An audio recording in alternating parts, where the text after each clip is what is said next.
The Red-Headed League. I had called upon my friend, Mr. Sherlock Holmes, one day in the autumn of last year and found him in deep conversation with a very stout, florid-faced, elderly gentleman with fiery red hair.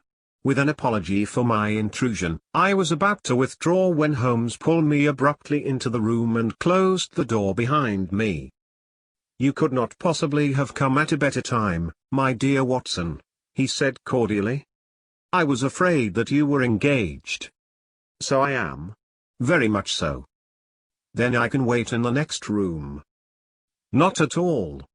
This gentleman, Mr. Wilson, has been my partner and helper in many of my most successful cases, and I have no doubt that he will be of the utmost use to me in yours also." The stout gentleman half rose from his chair and gave a bob of greeting, with a quick little questioning glance from his small fat encircled eyes. "Try the settee," said Holmes, relapsing into his armchair and putting his fingertips together, as was his custom when in judicial moods. "I know, my dear Watson, that you share my love of all that is bizarre and outside the conventions and humdrum routine of everyday life. You have shown your relish for it by the enthusiasm which has prompted you to chronicle, and, if you will excuse my saying so, somewhat to embellish so many of my own little adventures. Your cases have indeed been of the greatest interest to me," I observed. "You will remember that I remarked the other day, just before we went into the very simple problem presented by Miss Mary Sutherland, that for strange effects and extraordinary combinations we must go to life itself, which is always far more daring than any efforts of the imagination. A proposition which I took the liberty of doubting." "You did, Doctor, but nonetheless you must come round to my view, for otherwise I shall keep on piling fact upon fact on you until your reason breaks down under them and acknowledges me to be right. Now, Mr. Jabez Wilson here has been good enough to call upon me this morning, and to begin a narrative which promises to be one of the most singular which I have listened to for some time. You have heard me remark that the strangest and most unique things are very often connected not with the larger but with the smaller crimes, and occasionally, indeed, where there is room for doubt whether any positive crime has been committed. As far as I have heard, it is impossible for me to say whether the present case is an instance of crime or not, but the course of events is certainly among the most singular that I have ever listened to. Perhaps, Mr. Wilson, you would have the great kindness to recommence your narrative. I ask you not merely because my friend Dr. Watson has not heard the opening part but also because the peculiar nature of the story makes me anxious to have every possible detail from your lips. As a rule, when I have heard some slight indication of the course of events, I am able to guide myself by the thousands of other similar cases which occur to my memory. In the present instance I am forced to admit that the facts are, to the best of my belief, unique." The portly client puffed out his chest with an appearance of some little pride and pulled a dirty and wrinkled newspaper from the inside pocket of his greatcoat. As he glanced down the advertisement column, with his head thrust forward and the paper flattened out upon his knee, I took a good look at the man and endeavored, after the fashion of my companion, to read the indications which might be presented by his dress or appearance. I did not gain very much, however, by my inspection. Our visitor bore every mark of being an average commonplace British tradesman, obese, pompous, and slow. He wore rather baggy grey shepherd's check trousers, a not over-clean black frock coat, unbuttoned in the front, and a drab waistcoat with a heavy brassy Albert chain, and a square pierced bit of metal dangling down as an ornament. A frayed top hat and a faded brown overcoat with a wrinkled velvet collar lay upon a chair beside him. Altogether, look as I would, there was nothing remarkable about the man save his blazing red head, and the expression of extreme chagrin and discontent upon his features. Sherlock Holmes' quick eye took in my occupation, and he shook his head with a smile as he noticed my questioning glances. Beyond the obvious facts that he has at some time done manual labor, that he takes snuff, that he is a Freemason, that he has been in China, and that he has done a considerable amount of writing lately, I could deduce nothing else. Mr. Jabez Wilson started up in his chair, with his forefinger upon the paper, but his eyes upon my companion. "How, in the name of good fortune, did you know all that, Mr. Holmes?" he asked. "How did you know, for example, that I did manual labor?" "It's as true as gospel, for I began as a ship's carpenter." "Your hands, my dear sir. Your right hand is quite a size larger than your left. You have worked with it, and the muscles are more developed." "Well, the snuff, then, and the Freemasonry?"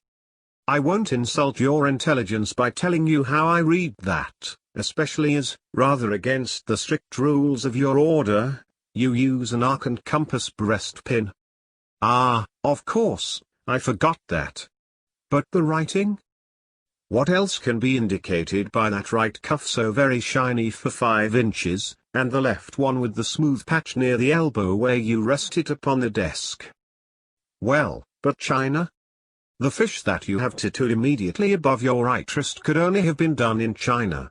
I have made a small study of tattoo marks and have even contributed to the literature of the subject. That trick of staining the fish's scales of a delicate pink is quite peculiar to China. When, in addition, I see a Chinese coin hanging from your watch chain, the matter becomes even more simple." Mr. Jabez Wilson laughed heavily. "Well, I never," said he. "I thought at first that you had done something clever, but I see that there was nothing in it after all." "I begin to think, Watson," said Holmes, "that I make a mistake in explaining. Omignotum pro magnifico, you know, and my poor little reputation, such as it is, will suffer shipwreck if I am so candid. Can you not find the advertisement, Mr. Wilson?" "Yes, I have got it now," he answered with his thick red finger planted halfway down the column. "Here it is. This is what began it all. You just read it for yourself, sir." I took the paper from him and read as follows. "To the Red-Headed League, on account of the bequest of the late Hezekiah Hopkins, of Lebanon, Pennsylvania, USA, there is now another vacancy open which entitles a member of the League to a salary of £4 a week for purely nominal services. All red-headed men who are sound in body and mind and above the age of 21 years, are eligible. Apply in person on Monday, at 11 o'clock, to Duncan Ross, at the offices of the League, 7 Pope's Court, Fleet Street." "What on earth does this mean?" I ejaculated after I had twice read over the extraordinary announcement. Holmes chuckled and wriggled in his chair, as was his habit when in high spirits. "It is a little off the beaten track, isn't it?" said he. "And now, Mr. Wilson, off you go at scratch and tell us all about yourself, your household, and the effect which this advertisement had upon your fortunes. You will first make a note, Doctor, of the paper and the date." "It is the Morning Chronicle of April 27, 1890. Just 2 months ago." "Very good. Now, Mr. Wilson?"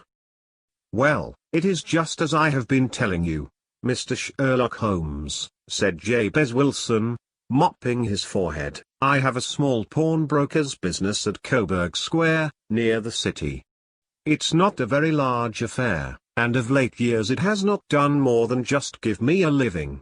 I used to be able to keep 2 assistants, but now I only keep 1, and I would have a job to pay him but that he is willing to come for half wages so as to learn the business." "What is the name of this obliging youth?" asked Sherlock Holmes. "His name is Vincent Spaulding, and he's not such a youth, either. It's hard to say his age. I should not wish a smarter assistant, Mr. Holmes, and I know very well that he could better himself and earn twice what I am able to give him. But, after all, if he is satisfied, why should I put ideas in his head?" "Why, indeed? You seem most fortunate in having an employee who comes under the full market price.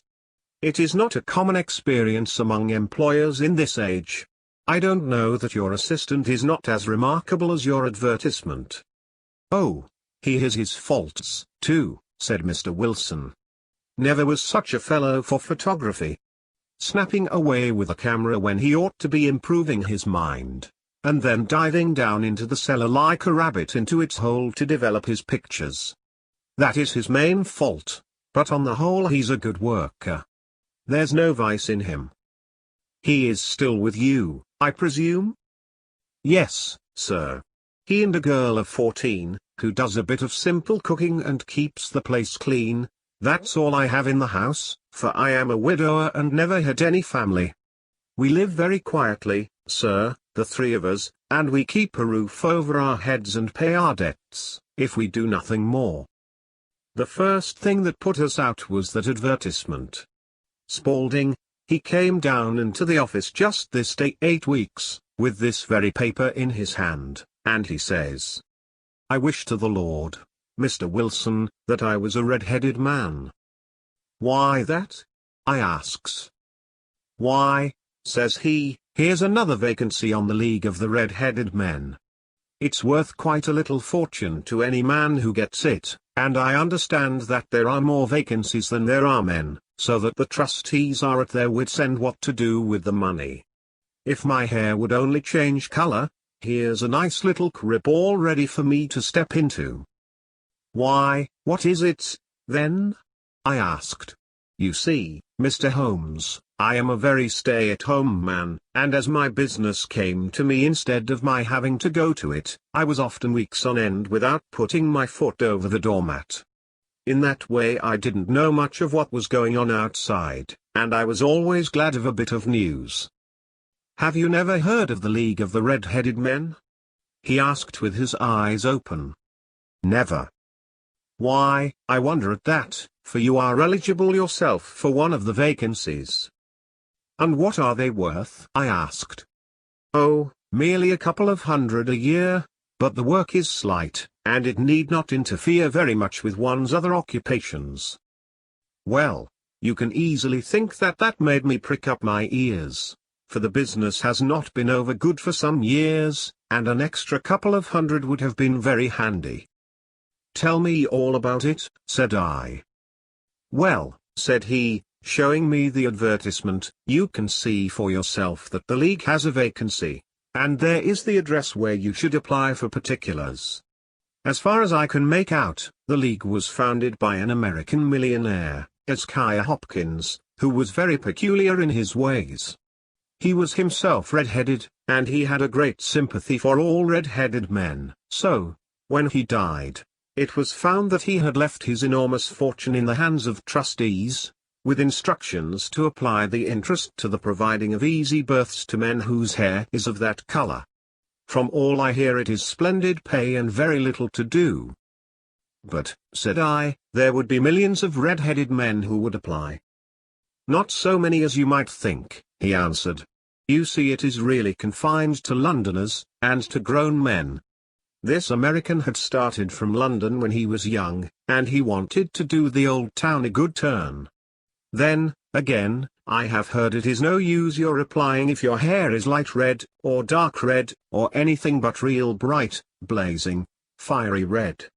Now, if you cared to apply, Mr. Wilson, you would just walk in, but perhaps it would hardly be worth your while to put yourself out of the way for the sake of a few £100. Now, it is a fact, gentlemen, as you may see for yourselves, that my hair is of a very full and rich tint, so that it seemed to me that if there was to be any competition in the matter I stood as good a chance as any man that I had ever met. Vincent Spaulding seemed to know so much about it that I thought he might prove useful, so I just ordered him to put up the shutters for the day and to come right away with me. He was very willing to have a holiday, so we shut the business up and started off for the address that was given us in the advertisement. I never hope to see such a sight as that again, Mr. Holmes. From north, south, east, and west every man who had a shade of red in his hair had tramped into the city to answer the advertisement. Fleet Street was choked with red-headed folk, and Pope's Court looked like a coster's orange barrow. I should not have thought there were so many in the whole country as were brought together by that single advertisement. Every shade of color they were: straw, lemon, orange, brick, Irish setter, liver, clay, But, as Spaulding said, there were not many who had the real vivid flame-colored tint. When I saw how many were waiting, I would have given it up in despair, but Spaulding would not hear of it. How he did it I could not imagine, but he pushed and pulled and butted until he got me through the crowd, and right up to the steps which led to the office. There was a double stream up on the stair, some going up in hope, and some coming back dejected, but we wedged in as well as we could and soon found ourselves in the office. "Your experience has been a most entertaining one," remarked Holmes as his client paused and refreshed his memory with a huge pinch of snuff. "Pray continue your very interesting statement." There was nothing in the office but a couple of wooden chairs and a deal table, behind which sat a small man with a head that was even redder than mine. He said a few words to each candidate as he came up, and then he always managed to find some fault in them which would disqualify them.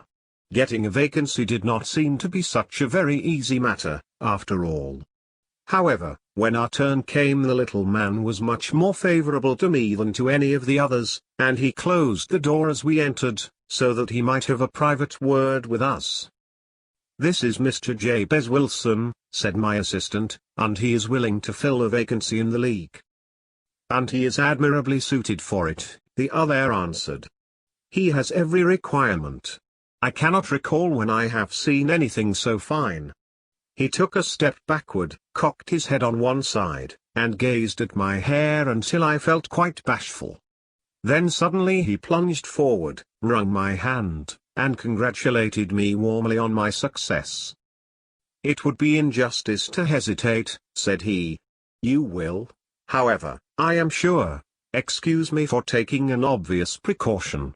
With that he seized my hair in both his hands, and tugged until I yelled with the pain. "There is water in your eyes," said he as he released me. "I perceive that all is as it should be. But we have to be careful, for we have twice been deceived by wigs and once by paint. I could tell you tales of cobbler's wax which would disgust you with human nature." He stepped over to the window and shouted through it at the top of his voice that the vacancy was filled. A groan of disappointment came up from below, and the folk all trooped away in different directions until there was not a red head to be seen except my own and that of the manager. "My name," said he, "is Mr. Duncan Ross, and I am myself one of the pensioners upon the fund left by our noble benefactor. Are you a married man, Mr. Wilson? Have you a family?" I answered that I had not. His face fell immediately. "Dear me," he said gravely, "that is very serious indeed. I am sorry to hear you say that. The fund was, of course, for the propagation and spread of the redheads as well as for their maintenance. It is exceedingly unfortunate that you should be a bachelor." My face lengthened at this, Mr. Holmes, for I thought that I was not to have the vacancy after all, but after thinking it over for a few minutes he said that it would be all right. "In the case of another," said he, "their objection might be fatal, but we must stretch a point in favor of a man with such a head of hair as yours. When shall you be able to enter upon your new duties?" "Well, it is a little awkward, for I have a business already," said I. "Oh, never mind about that, Mr. Wilson," said Vincent Spaulding. "I should be able to look after that for you." "What would be the hours?" I asked. 10 to 2. Now a pawnbroker's business is mostly done of an evening, Mr. Holmes, especially Thursday and Friday evening, which is just before payday, so it would suit me very well to earn a little in the mornings. Besides, I knew that my assistant was a good man, and that he would see to anything that turned up. "That would suit me very well," said I. "And the pay?" "Is £4 a week." "And the work?" "Is purely nominal." "What do you call purely nominal?" "Well, you have to be in the office, or at least in the building, the whole time. If you leave, you forfeit your whole position forever. The will is very clear upon that point. You don't comply with the conditions if you budge from the office during that time." "It's only 4 hours a day, and I should not think of leaving," said I. "No excuse will avail," said Mr. Duncan Ross, neither sickness nor business nor anything else. You must stay, or you lose your billet. And the work is to copy out the Encyclopaedia Britannica. There is the first volume of it in that press. You must find your own ink, pens, and blotting paper, but we provide this table and chair. Will you be ready tomorrow? Certainly, I answered. Then, goodbye, Mr. Jabez Wilson, and let me congratulate you once more on the important position which you have been fortunate enough to gain. He bowed me out of the room and I went home with my assistant, hardly knowing what to say or do. I was so pleased at my own good fortune. Well, I thought over the matter all day, and by evening I was in low spirits again, for I had quite persuaded myself that the whole affair must be some great hoax or fraud, though what its object might be I could not imagine. It seemed altogether past belief that anyone could make such a will, or that they would pay such a sum for doing anything so simple as copying out the Encyclopaedia Britannica. Vincent Spaulding did what he could to cheer me up, but by bedtime I had reasoned myself out of the whole thing. However, in the morning I determined to have a look at it anyhow, so I bought a penny bottle of ink, and with a quill pen, and 7 sheets of foolscap paper, I started off for Pope's Court. Well, to my surprise and delight, everything was as right as possible. The table was set out ready for me, and Mr. Duncan Ross was there to see that I got fairly to work. He started me off upon the letter A, and then he left me, but he would drop in from time to time to see that all was right with me. At 2 o'clock he bade me good day, complimented me upon the amount that I had written, and locked the door of the office after me. This went on day after day, Mr. Holmes, and on Saturday the manager came in and planked down 4 golden sovereigns for my week's work.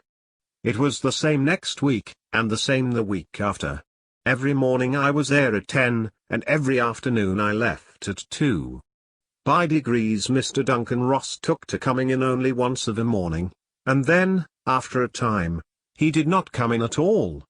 Still, of course, I never dared to leave the room for an instant, for I was not sure when he might come, and the billet was such a good one, and suited me so well, that I would not risk the loss of it. 8 weeks passed away like this, and I had written about abbots and archery and armour and architecture and Attica, and hoped with diligence that I might get on to the B's before very long. It cost me something in foolscap, and I had pretty nearly filled a shelf with my writings. And then suddenly the whole business came to an end. To an end? Yes, sir. And no later than this morning. I went to my work as usual at 10 o'clock, but the door was shut and locked, with a little square of cardboard hammered onto the middle of the panel with a tack. Here it is, and you can read for yourself. He held up a piece of white cardboard about the size of a sheet of notepaper. It read in this fashion. The Red-Headed League is dissolved. October 9, 1890. Sherlock Holmes and I surveyed this curt announcement and the rueful face behind it, until the comical side of the affair so completely overtopped every other consideration that we both burst out into a roar of laughter. "I cannot see that there is anything very funny," cried our client, flushing up to the roots of his flaming head. "If you can do nothing better than laugh at me, I can go elsewhere." "No, no," cried Holmes, shoving him back into the chair from which he had half risen. "I really wouldn't miss your case for the world. It is most refreshingly unusual. But there is, if you will excuse my saying so, something just a little funny about it. Pray what steps did you take when you found the card upon the door?" "I was staggered, sir. I did not know what to do. Then I called at the offices round, but none of them seemed to know anything about it. Finally, I went to the landlord, who is an accountant living on the ground floor, and I asked him if he could tell me what had become of the Red-Headed League. He said that he had never heard of any such body. Then I asked him who Mr. Duncan Ross was. He answered that the name was new to him. "Well," said I, "the gentleman at number 4. "What? The red-headed man?" "Yes." "Oh," said he, "his name was William Morris." He was a solicitor and was using my room as a temporary convenience until his new premises were ready. He moved out yesterday. Where could I find him? Oh, at his new offices. He did tell me the address. Yes, 17 King Edward Street, near St. Paul's. I started off, Mr. Holmes, but when I got to that address it was a manufactory of artificial kneecaps, and no one in it had ever heard of either Mr. William Morris or Mr. Duncan Ross. And what did you do then? Asked Holmes. I went home to Saxe Coburg Square, and I took the advice of my assistant. But he could not help me in any way. He could only say that if I waited I should hear by post. But that was not quite good enough, Mr. Holmes.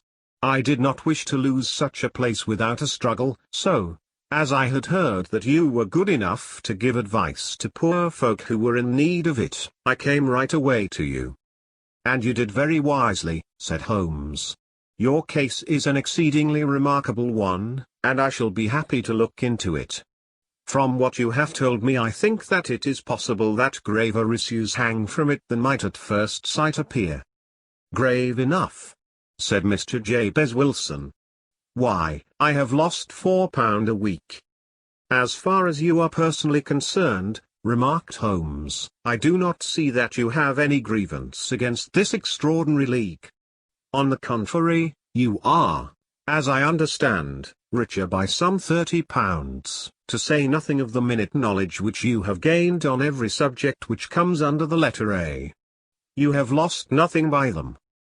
No, sir. But I want to find out about them, and who they are, and what their object was in playing this prank, if it was a prank, upon me. It was a pretty expensive joke for them, for it cost them £32. We shall endeavour to clear up these points for you. And, first, 1 or 2 questions, Mr. Wilson. This assistant of yours who first called your attention to the advertisement, how long had he been with you? About a month then. How did he come?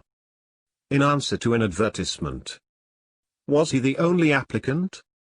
No, I had a dozen. Why did you pick him? Because he was handy and would come cheap. At half wages, in fact. Yes. What is he like, this Vincent Spaulding?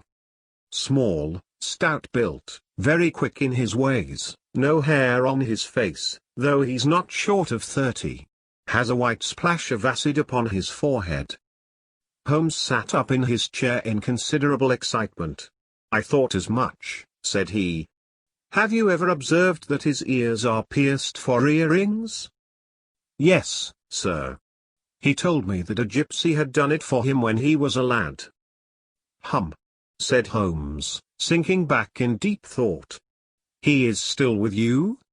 Oh, yes, sir, I have only just left him. And has your business been attended to in your absence? Nothing to complain of, sir. There's never very much to do of a morning. That will do, Mr. Wilson. I shall be happy to give you an opinion upon the subject in the course of a day or two. Today is Saturday, and I hope that by Monday we may come to a conclusion. Well, Watson, said Holmes when our visitor had left us, what do you make of it all? I make nothing of it, I answered frankly.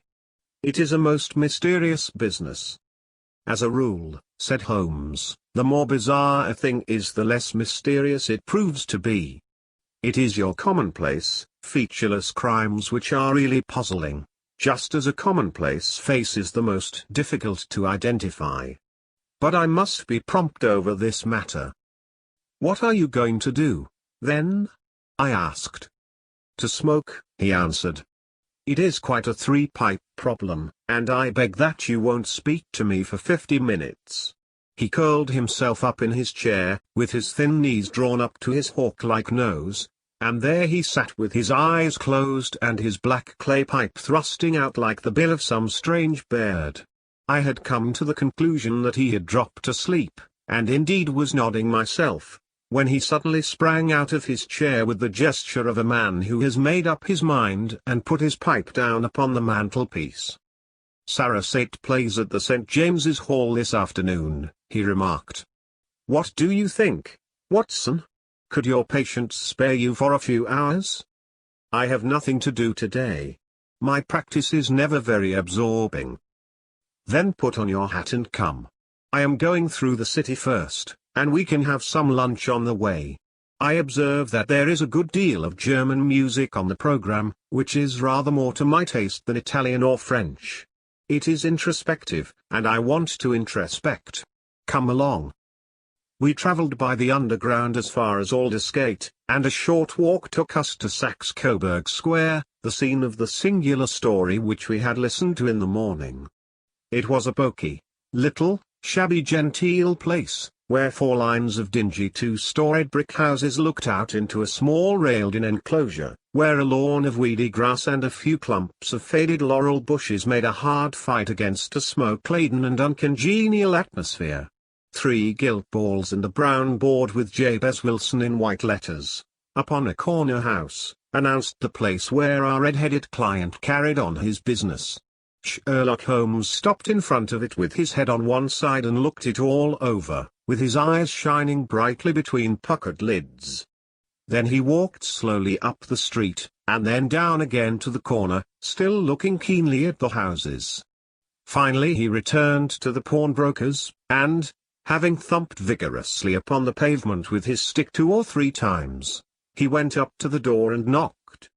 It was instantly opened by a bright-looking, clean-shaven young fellow, who asked him to step in.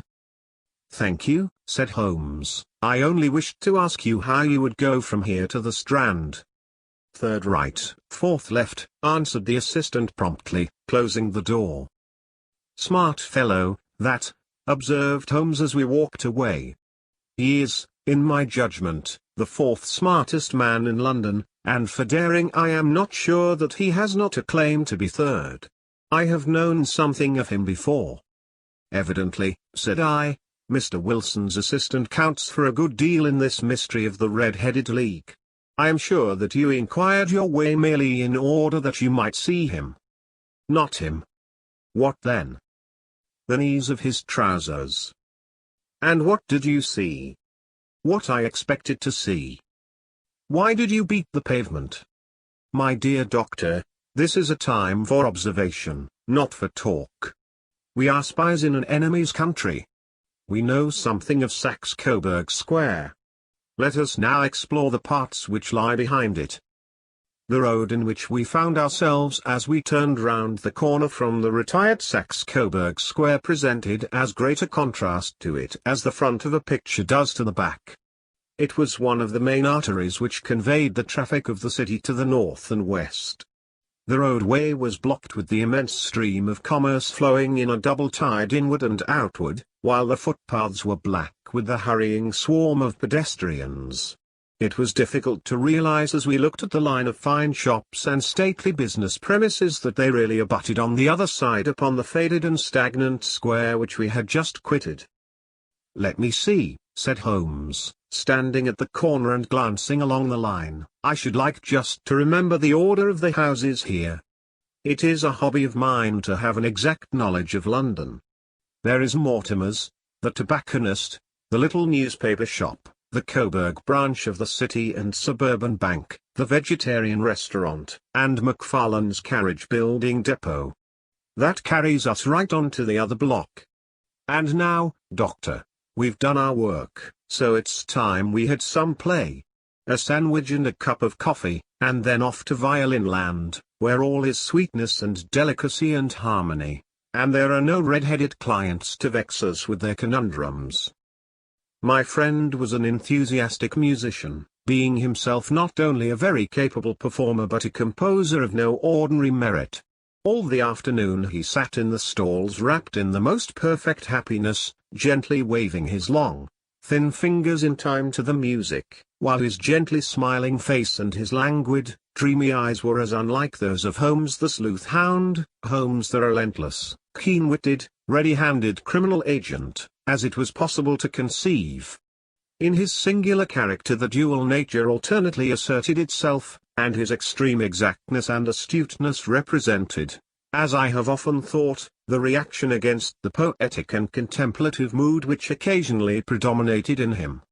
The swing of his nature took him from extreme languor to devouring energy, and, as I knew well, he was never so truly formidable as when, for days on end, he had been lounging in his armchair amid his improvisations and his black-letter editions. Then it was that the lust of the chase would suddenly come upon him, and that his brilliant reasoning power would rise to the level of intuition, until those who were unacquainted with his methods would look askance at him as on a man whose knowledge was not that of other mortals. When I saw him that afternoon so enwrapped in the music at St. James's Hall, I felt that an evil time might be coming upon those whom he had set himself to hunt down. "You want to go home, no doubt, Doctor," he remarked as we emerged. "Yes, it would be as well. And I have some business to do which will take some hours. This business at Coburg Square is serious." "Why serious?" "A considerable crime is in contemplation. I have every reason to believe that we shall be in time to stop it. But today being Saturday rather complicates matters.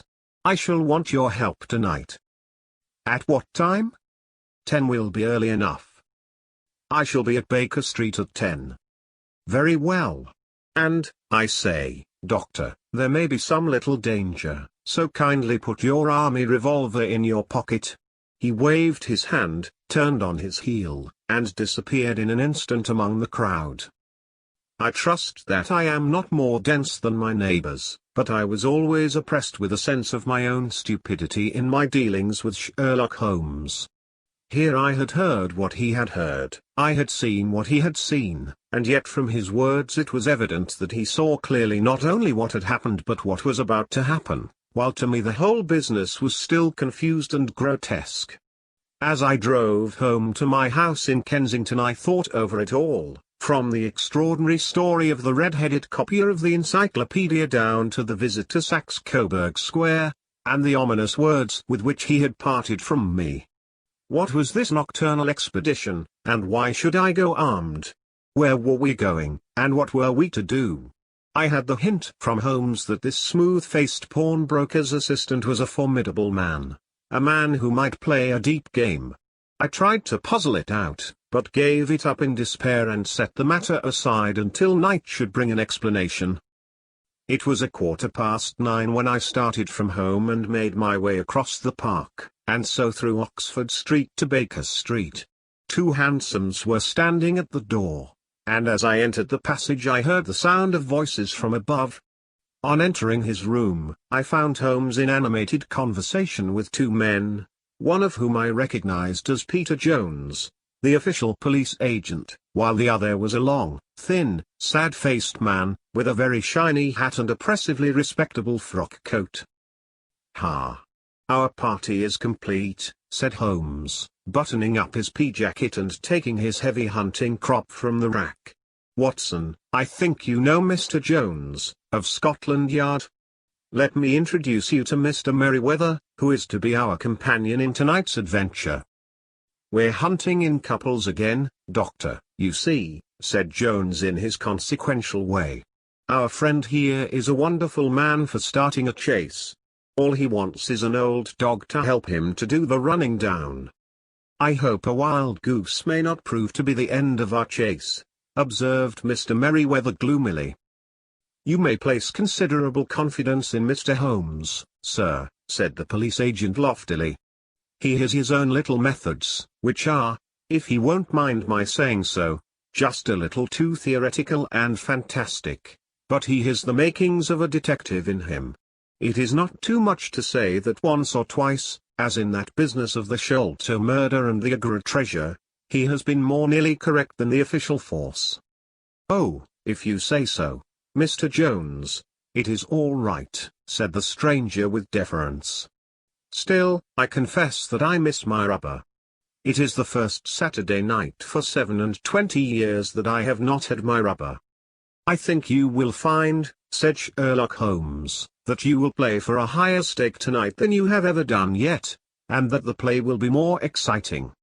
For you, Mr. Merryweather, the stake will be some £30,000, and for you, Jones, It will be the man upon whom you wish to lay your hands.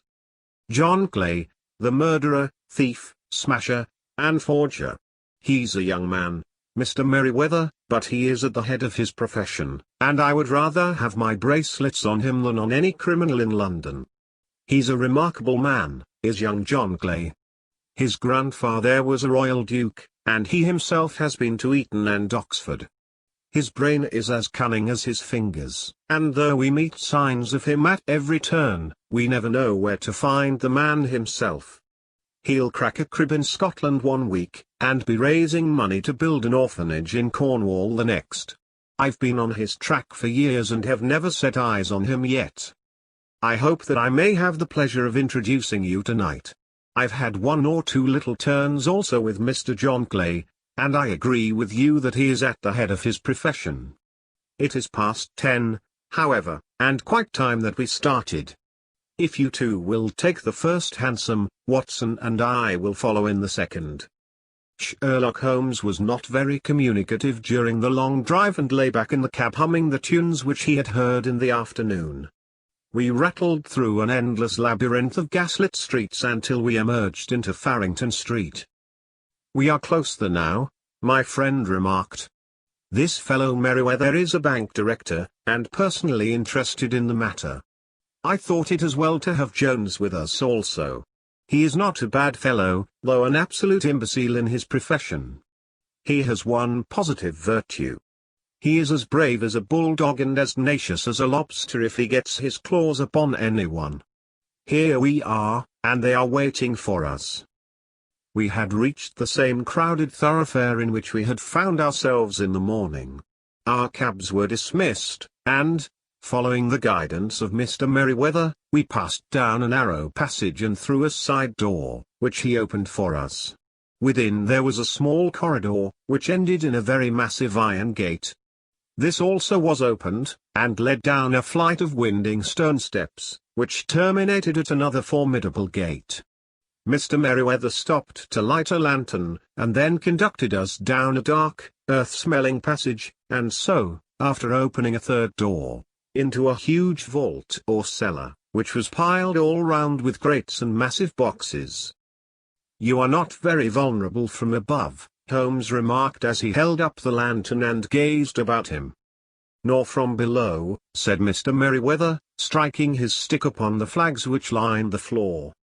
"Why, dear me, it sounds quite hollow," he remarked, looking up in surprise. "I must really ask you to be a little more quiet," said Holmes severely. "You have already imperiled the whole success of our expedition. Might I beg that you would have the goodness to sit down upon one of those boxes, and not to interfere?" The solemn Mr. Merryweather perched himself upon a crate, with a very injured expression upon his face, while Holmes fell upon his knees upon the floor and, with the lantern and a magnifying lens, began to examine minutely the cracks between the stones. A few seconds sufficed to satisfy him, for he sprang to his feet again and put his glass in his pocket. "We have at least an hour before us," he remarked, "for they can hardly take any steps until the good pawnbroker is safely in bed. Then they will not lose a minute, for the sooner they do their work the longer time they will have for their escape.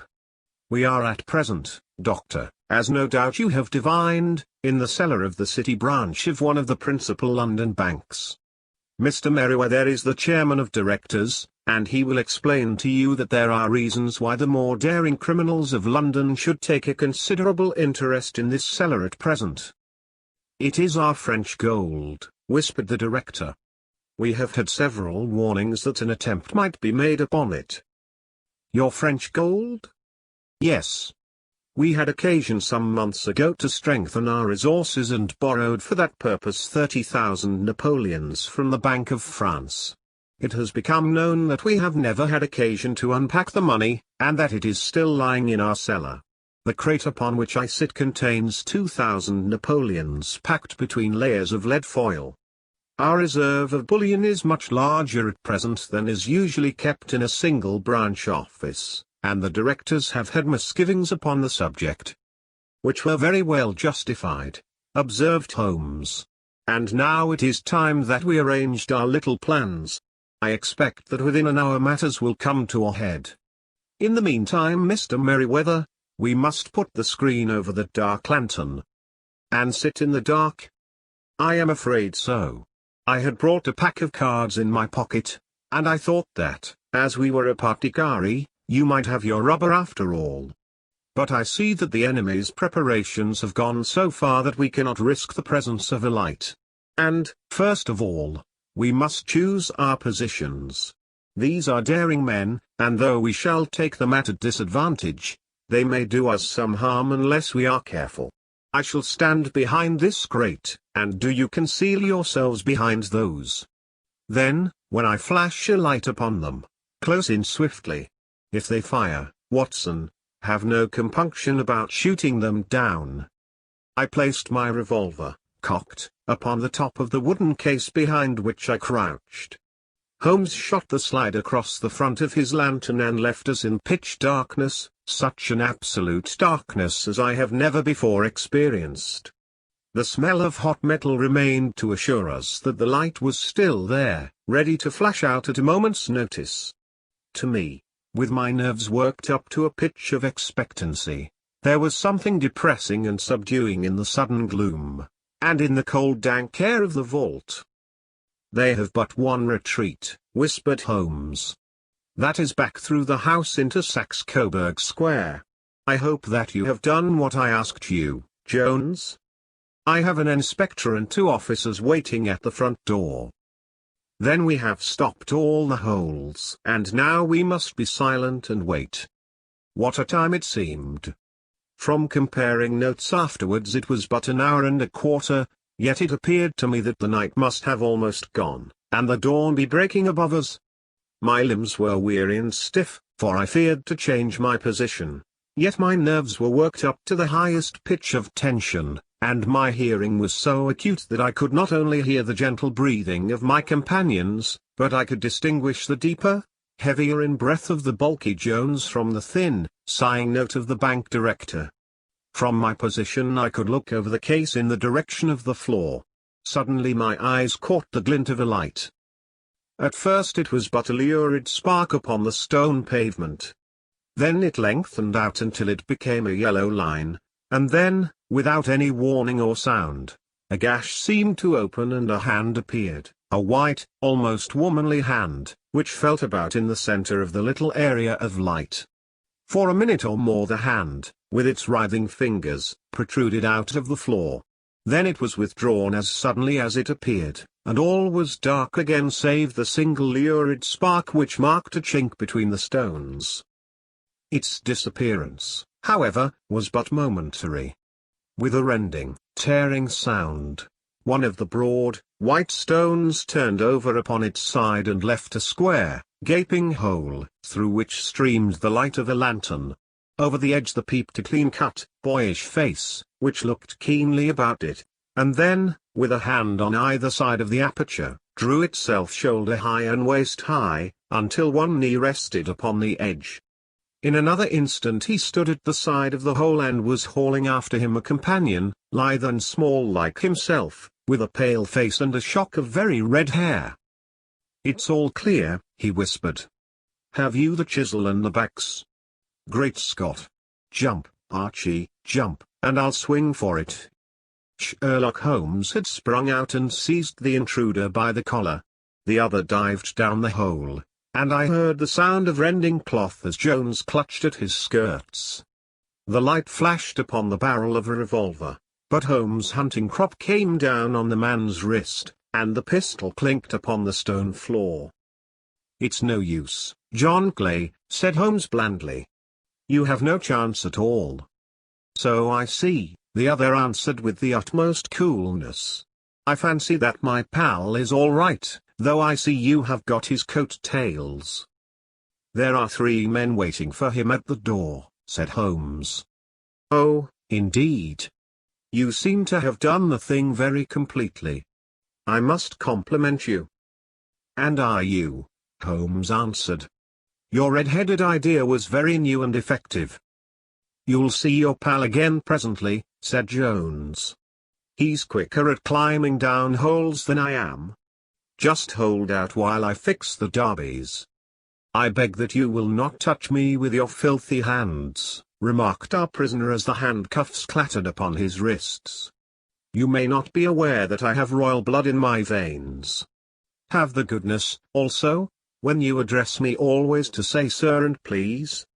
"All right," said Jones with a stare and a snigger. "Well, would you please, sir, march upstairs, where we can get a cab to carry your highness to the police station?" "That is better," said John Clay serenely. He made a sweeping bow to the three of us and walked quietly off in the custody of the detective. "Really, Mr. Holmes," said Mr. Merryweather as we followed them from the cellar, "I do not know how the bank can thank you or repay you. There is no doubt that you have detected and defeated in the most complete manner one of the most determined attempts at bank robbery that have ever come within my experience. I have had one or two little scores of my own to settle with Mr. John Clay," said Holmes. "I have been at some small expense over this matter, which I shall expect the bank to refund, but beyond that I am amply repaid by having had an experience which is in many ways unique, and by hearing the very remarkable narrative of the Red-Headed League. You see, Watson," he explained in the early hours of the morning as we sat over a glass of whiskey and soda in Baker Street, "it was perfectly obvious from the first that the only possible object of this rather fantastic business of the advertisement of the League, and the copying of the encyclopedia, must be to get this not-over-bright pawnbroker out of the way for a number of hours every day. It was a curious way of managing it, but, really, it would be difficult to suggest it better. The method was no doubt suggested to Clay's ingenious mind by the colour of his accomplice's hair. The £4 a week was a lure which must draw him, and what was it to them, who were playing for thousands? They put in the advertisement, one rogue has the temporary office, the other rogue incites the man to apply for it, and together they manage to secure his absence every morning in the week. From the time that I heard of the assistant having come for half wages, it was obvious to me that he had some strong motive for securing the situation." "But how could you guess what the motive was?" "Had there been women in the house, I should have suspected a mere vulgar intrigue. That, however, was out of the question. The man's business was a small one, and there was nothing in his house which could account for such elaborate preparations, and such an expenditure as they were at. It must, then, be something out of the house. What could it be? I thought of the assistant's fondness for photography, and his trick of vanishing into the cellar. The cellar. There was the end of this tangled clue. Then I made inquiries as to this mysterious assistant and found that I had to deal with one of the coolest and most daring criminals in London. He was doing something in the cellar, something which took many hours a day for months on end.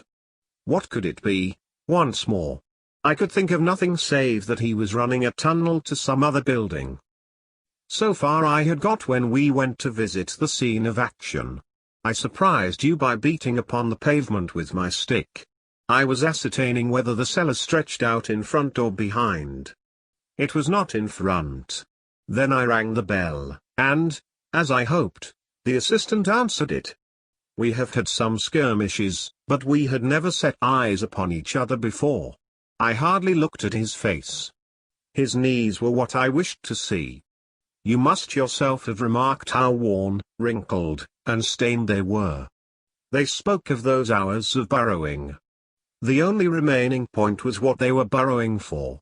I walked round the corner, saw the City and Suburban Bank abutted on our friend's premises, and felt that I had solved my problem. When you drove home after the concert I called upon Scotland Yard and upon the chairman of the bank directors, with the result that you have seen.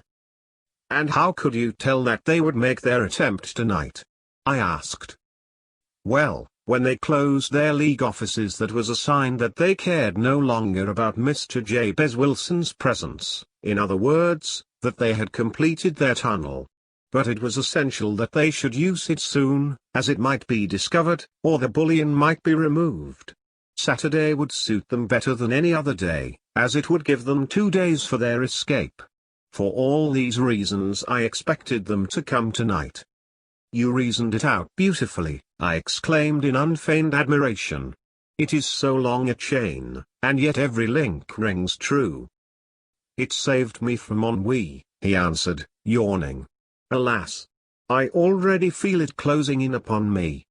My life is spent in one long effort to escape from the commonplaces of existence. These little problems help me to do so. And you are a benefactor of the race, said I. He shrugged his shoulders. Well, perhaps, after all, it is of some little use, he remarked. L'humquestran, lo overquest tout, as Gustave Flaubert wrote to George Sand.